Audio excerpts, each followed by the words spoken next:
Welcome everybody. Marcel Ernie Racing News. I want to read a comment from Nowhere to Run on the video, quote, "I hate cops" by Deputy Sheriff Jay Barker.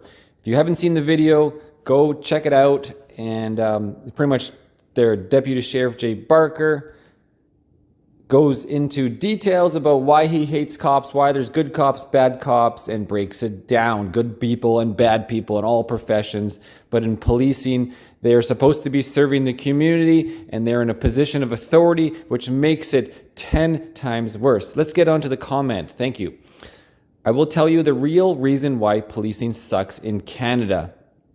Police, at least in Canada, is roughly around a 1/10 to 1/15 selection rate, meaning for every 10 and 15 applications, they only take one.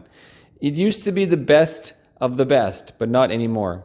They tend to prioritize applicants who are minorities, female, some who are PRs, meaning you have non-Canadians who are enforcing Canadian laws on Canadians. Sort of funny, isn't it? Anyway, during the academy, there is a real high failure rate. RCMP would start with troops of 32. Some troops, only 15 to 23-ish, would go on to actual graduate.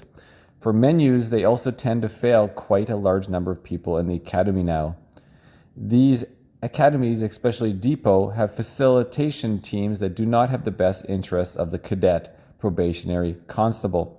They target and harass people. There is a lot of bullying and poor treatment that remains unchecked because these cadets, probationary constables, don't have any real job protection.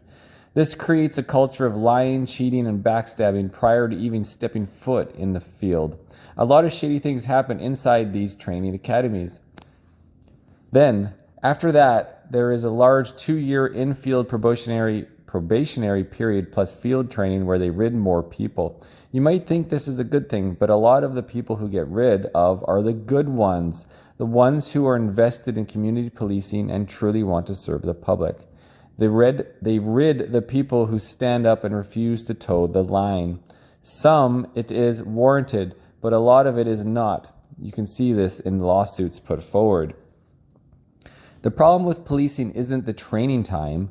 The problem with policing is that in order to be the 1 in 20 who make it, you got to know how to play the game with other officers and fit exactly the type of quota they are looking for. There's a shit ton of incompetency going on within police services right now due to the types of people they are bringing in over the past 10 years. Also, I haven't even talked about the soft on crime policies, drug decriminalization, bail for everyone, etc. I'd imagine the police officer who survives all of that plus 5 years of GD would be in 1 in 40 statistic.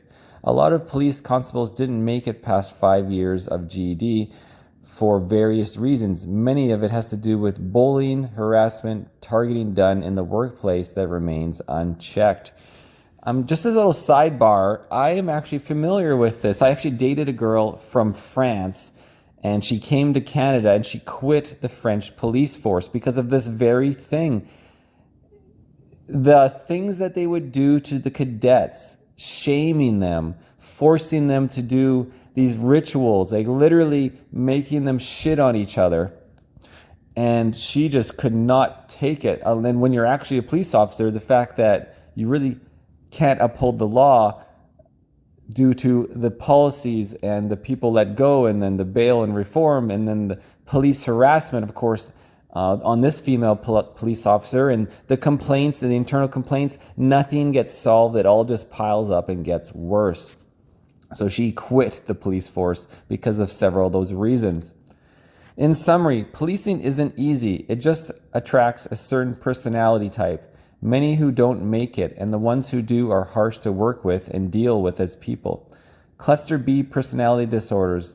There is an influx of incompetent applicants who make it through the process, many who are not Canadians, to meet diversity hiring quotas. These officers, not all, but many tend to be ill-equipped to deal with the job and lack the fundamental skills from language, communication, mental fortitude, cultural understanding. Due to this, relaxed standards have led to a lot denial from Crown on charges, and a lot of Canadians who are unable to get policing needs met properly. A lot of internal issues within these police services have contributed to the toxic culture inside these services where people routinely backstab one another, along with culture inside full infidelity, cheating, and so on, a lot of botched investigations, and so forth. To fix this, it isn't the actual fundamental training that needs to be changed, it's the culture within, which require a gigantic wipe of current serving members, a new hiring model where the best are selected regardless of race, gender, where cluster B personality disorders are screened more heavily, where there is a lot more protection for members when it comes to bullying and harassment within, where there is a real accountability applied to members who act out on the public, where policing needs are ensured to be met for the public, and some actual backing from the government when it comes to crime, putting offenders in jail instead of bail, and decriminalization so police can do their actual jobs. This is the truth. Every serving member inside knows this. The media won't tell you this. The government won't tell you this. The job is toxic because of the people inside. Well, thank you, Nowhere to Run, for your comment and the information. And for those that, again, wanted to see the video, there it is. I Hate Cops, Deputy Sheriff Jay Barker. I posted it on the channel on April 26th. And there it is, 36 comments. Thanks for watching, everybody. Cheers.